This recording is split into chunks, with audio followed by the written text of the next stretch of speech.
उस सेवा के माध्यम के नाल झोलियां किदां भरनगियां।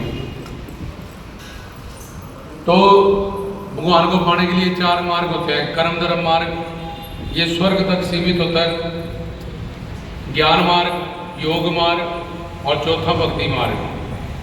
भक्ति मार्ग को ही सेवा मार्ग कहते हैं। भक्ति, सेवा, समर्पण, प्रेम, शरणागति, ये एक ही मार्ग के नाम है। कलयुग में कर्म धर्म मार्ग, ज्ञान योग मार्ग, इस पर चलना नामुमकिन सा है, क्योंकि जीव के पास इतनी आयु नहीं, इतनी यादाश्त की पावर नहीं, ऐसी शरणागति नहीं। तो इसके कारण कर्म धर्म मार्ग से तो कल स्वर्ग मिलता है, जब तक तुम्हारे पुण्य उदय होंगे, उसके बाद तुम्हें नर्क और फिर 84 लाख में घूमना पड़ता है। और ज्ञान योग मार्ग में चलना कलयुगी जीवों के बस में नहीं है। ऐसे पूर्ण सदगुरु जो साधन चतुष्टा संपन्न बनाए या अष्टांग योग की साधना कराए, ये ढूंढने बहुत मुश्किल है। मिल भी जाए तो ऐसे शिष्य नहीं, उनके पास ऐसा विवेक नहीं, ऐसा फिट शरीर नहीं कि जो ये सब साधनाओं को कर पाए। और कलयुग में आयु कम हो जाती है, 80-100 साल पहले आयु बहुत लंबी होती है और युगों में। तो अब एक ही मार्ग बचा, सेवा मार्ग, इसी को प्रेम मार्ग, भक्ति मार्ग, शरणागति मार्ग कहते हैं। तो अब एक सेव्य, एक सेवक, एक सेवा। सेव्य मतलब जिसकी सेवा कर रही है, उसमें 3 पर्सनालिटीज आती हैं। एक गुरु, संत महात्मा महापुरुष, दूसरा भगवान और तीसरे अवतार। अब अवतार का काम होता है अवतार लीला करना, और ईश्वर का काम है सृष्टि को प्रकट करना, रक्षा करना, प्रलय करना, तुम्हारी प्रारब्ध के हिसाब से, कर्मों के हिसाब से, पाप पुण्य के हिसाब से तुम्हारी किस्मत बनाना, तुम्हारे कर्मों को फल में परिवर्तन करना शक्ति से, और उसका भोग कराना। और गुरु, गुरु ब्रह्मा, गुरु विष्णु, गुरुदेव महेश्वरा। हमें अवतार भी गुरु के रूप में मिलते हैं, ईश्वर भी गुरु के रूप में मिलता है। तो 3 सेव्य हुए, एक अवतार जो काल माया से परे है, दूसरा गुरु, साधु, संत, महात्मा, महापुरुष, और तीसरे ईश्वर। अब इन तीनों के बाद से योग माया शक्ति है, और हम माया के अधीन है, इसलिए हमें इनको जान पहचान देख ये सब नहीं कर सकते हैं, क्योंकि ये दिव्य अलौकिक शक्तियों के मालिक हैं। लेकिन गुरु हमारे सामने है, वो दीन दयाल है। माया में जो 84 लाख में घूम रहा है, उसको माया अधीन जीव कहते हैं। उसको उसका लक्ष्य सच्चिदानंद प्राप्त करवाने के लिए गुरु हमारे सामने प्रत्यक्ष है, समक्ष है, अवतारों के रूप में, ईश्वर के रूप में। तो ये तीनों सेवी हो सकते हैं, पर इन तीनों में से भी गुरु सर्वश्रेष्ठ सेवी है, जिसकी हमने सेवा करनी है। और पूर्ण गुरु, श्रोत्रियम, ब्रह्मनिष्ठ, तत्वदर्शी, ये तीनों क्वालिटीज होनी चाहिए, श्रोत्रियम भी, ब्रह्मनिष्ठ भी और तत्वदर्शी भी, तब बात बढ़ेगी। तो खैर ये हो गया सेव्य। अगर कोई 5 देव उपासना, अवतारी उपासना, विष्णु उपासना, शिव उपासना, शक्ति उपासना, गणेश उपासना, सूर्य उपासना ये करता भी है, तो इसके साथ शर्त है कि पहले पूर्ण गुरु को ढूंढा जाए। जैसी भक्ति विष्णु जी की, कृष्ण जी की, शिव की हो, वैसे गुरु की हो, या गुरु की ही भक्ति हो। जब गुरु, इनको गुरु के रूप में माना जाए, कृष्ण जी के, विष्णु जी के, शिव के, दोनों की एक बराबर, जब गुरु की भक्ति, जब दोनों की बराबर भक्ति, जब कल्ली गुरु भक्ति, तब गीता, रामायण, भागवत, ये 5 जो देव सगुण साकार उपासना है, इसका फल हमें मिलेगा ठीक है। तब हम वेद शास्त्र, पुराण, रामायण, गीता, भागवत, इसका सही अर्थ जानेंगे। तो अब सेव्य हुआ गुरु, और गुरु के रूप में कोई अवतार ला लो। जब परमात्मा, जब गुरु के अंदर जो ज्योत है ब्रह्म, और भगवत रूप सगुण साकार हमारे सामने है। गुरु ब्रह्मा, गुरु विष्णु, गुरुदेव महेश्वरा, गुरु साक्षात परब्रह्म। तुम ही हो माता पिता, तुम ही हो बंधु सखा, तुम ही हो सर्वम मम देवो देवा, तू मेरा सब कुछ है, पति प्यारा प्रीतम बंधु सखा सब कुछ। तो इसलिए वो हमारे समक्ष है। तो गुरु के धाम की, गुरु की संगत की और गुरु की सेवा, ये सेवी हो गई।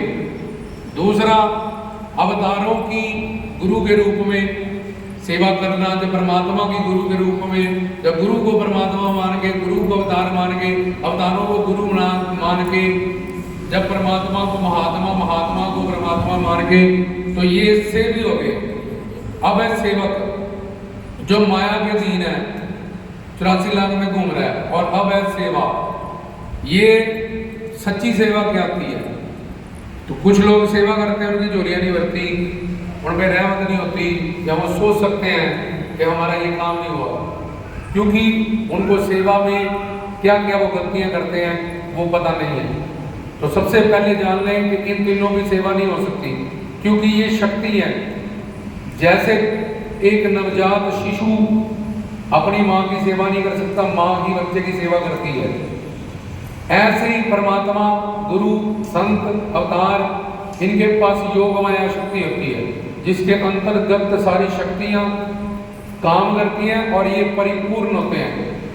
सत्य संकल्प होते हैं, इनके संकल्प से ही कुछ भी हो जाता है, कुछ भी कर सकते हैं। तुम्हें तो नौकरी करनी है, सैलरी लेनी है, बहुत कुछ करना है, लेकिन इनको सिर्फ संकल्प करना है और वैसे वैसे होने लग जाता है। गुरबानी में भी लिखा, संत के कारण जाप खलोया, और सत्य काम है, इनको कोई कामना नहीं, लेकिन तुम्हें तारने के लिए परोपकार की नजर से तुम्हारा स्वार्थ और परमार्थ सिद्ध हो जाए। ये दुनिया में अवतरित होते हैं, उतरते हैं, आते हैं। और सच्ची सेवा क्या है?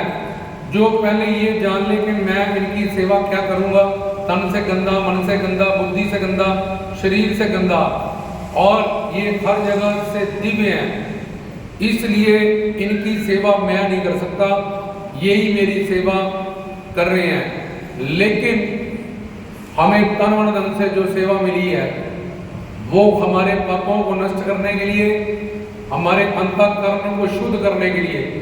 शुद्ध मन भी कभी भी भटक सकता है, कुल संगति के कारण और नामापराध के कारण, गुरु दोष के कारण, अनधिकार चेष्टा के कारण।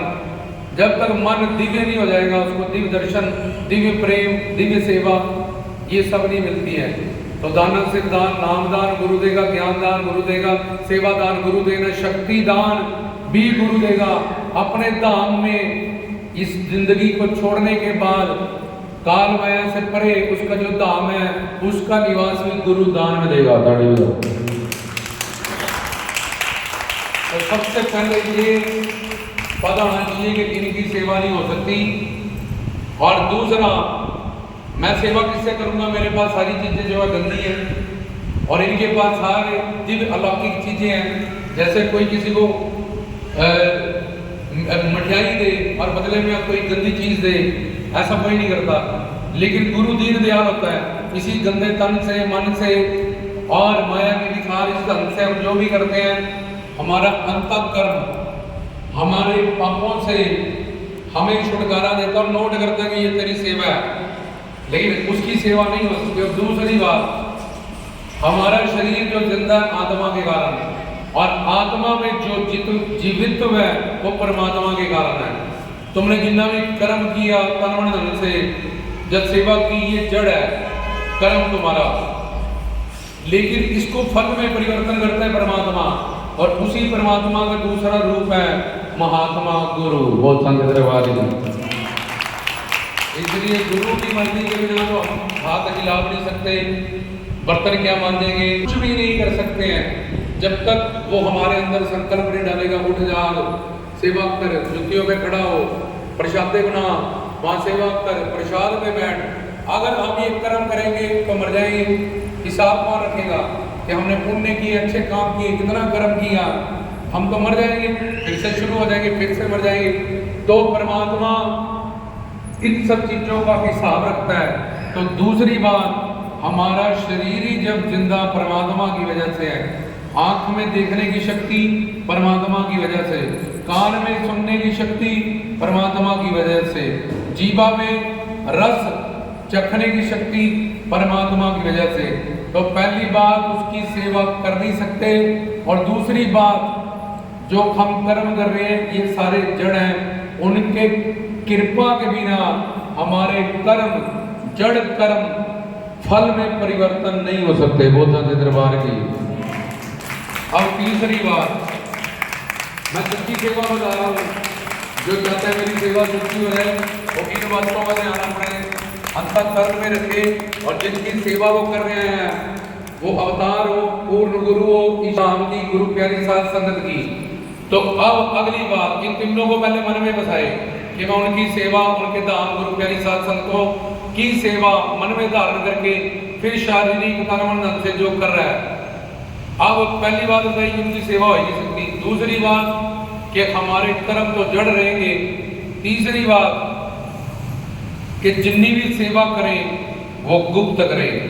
अगर तुम सेवा करके शोर बजाओगे तो भगवान बोलेगा कि तेरा शरीर तो जड़ है, ये देख मैंने आत्मा निकाल ली, मुर्दा डेड बॉडी पड़ी है, कर सेवा, तेरी आंखें भी हैं, अब तो तू संसार की सेवा ही नहीं कर सकता, मेरी क्या करेगा? शरीर भी मैंने तुझे दान में दिया था, माँ के पेट में ये सब कुछ मैंने बनाया था। इसलिए जो सेवा करके शोर बजाते हैं, अपने दिमाग में याद रखते हैं, जब अपने हाथों में 10,000 चढ़ाया, 5 रुपये चढ़ाइए, 100 रुपया चढ़ाया, वो सेवा उनके हाथों से जहाँ दिमाग से जुड़ी रहती है, और जो सेवा उनके अंतःकरण से निकल जाती है और गुप्त हो जाती है, उस सेवा का फल मिलता है वो साचे दरबार की।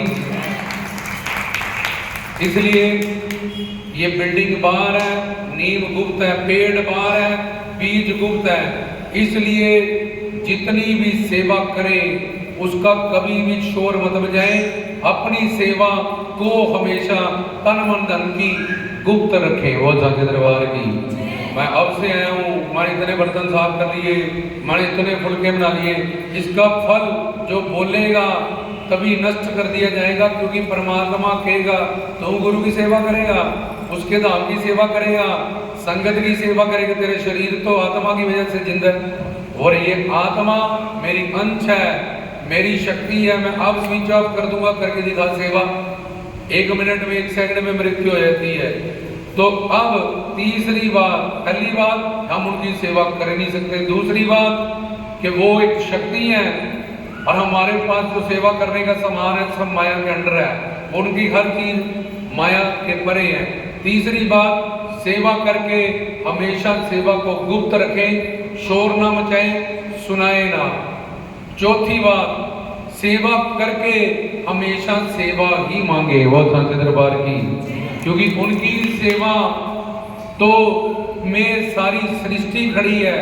तुम किस्मत वाले हो, तुम पे रहमत हुई, कृपा हुई, जो तुम्हें धाम की, संगत की, गुरु की सेवा मिली, वो इतनी बड़ी सृष्टि से किसी से भी सेवा ले सकते हैं तन मन धन से, पर उन्होंने तुम्हें मौका दिया, तुम्हें चुना जुत्तियों के लिए, प्रसादों के लिए, किसी भी सेवा के लिए तन मन धन की, इसलिए तुम किस्मत वाले हो।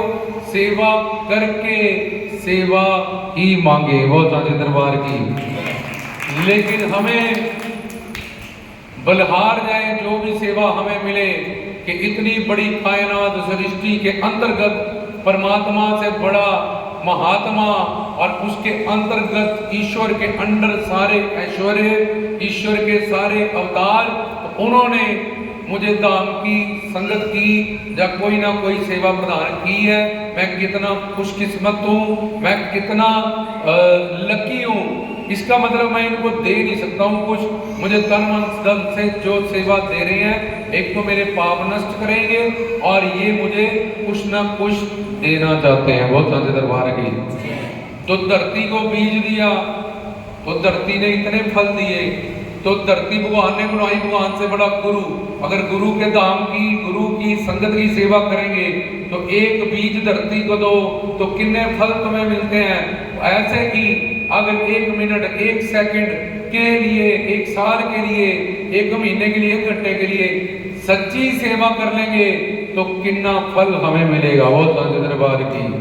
तो सेवा गुप्त करें, सेवा करके सेवा ही मांगे, और जिनकी सेवा करने आए हो उनके आश्रितों के सेवा करें, मंगते बन के कि मेरा कोठी है, कारें हैं, मेरे बच्चे हैं, मेरे पुत्र हैं, मेरा फलाना रिश्तेदार, कोई भी कभी भी धोखा दे सकता है, किसी से कभी भी बिगड़ सकती है, कोई भी कभी भी मर सकता है। बहुत साथी दरबार की, इसलिए किसी और का आश्रय लेके दरबारों में, सत्संग में, गुरु के पास, अवतारों ईश्वर के घर ना जाएं, उसके घर में मंगते बन के जाएं, नौकर बन के जाएं, भिखारी बन के जाएं, भूखे बन के जाएं, प्यासे बन के जाएं, तो उन्हीं के आश्रय लेके, उनके आश्रित होके, समर्पित होके ही सेवा करें, ना कि किसी और का आश्रय लेके।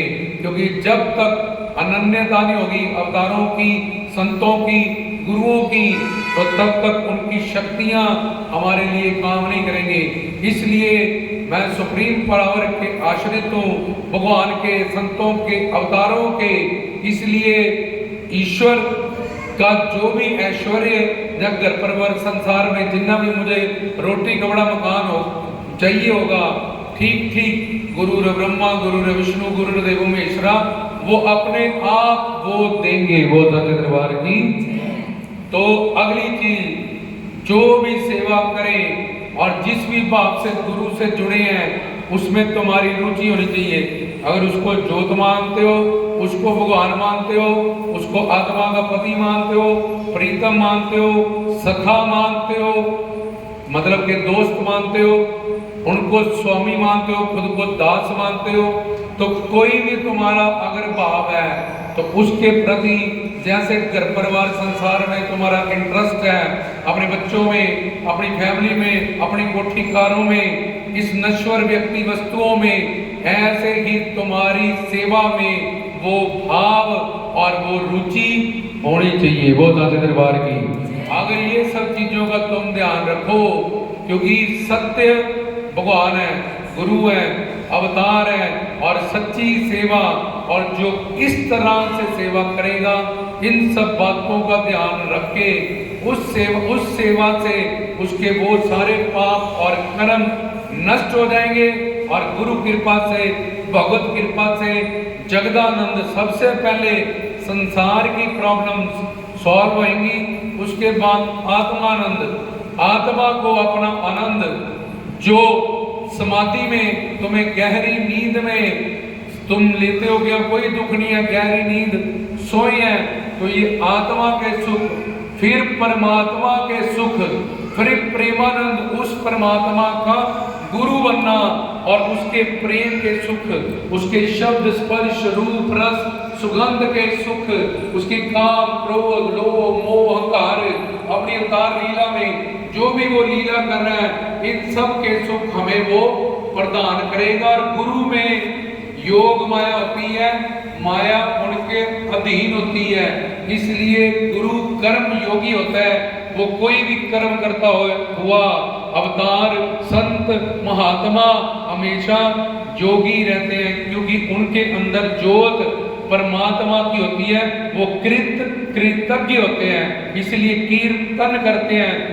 लेकिन जीव कृतज्ञ हो जाता है अगर वो कीर्तन करे और इस कृतज्ञ गुरु की कीर्ति को समझे और उसका कीर्तन करे, तो कलयुग में कीर्तन प्रधान हो जाता है, और जो भी वो चाहते हैं वो सारे सुख पा लेते हैं। वो चाहते दरबार की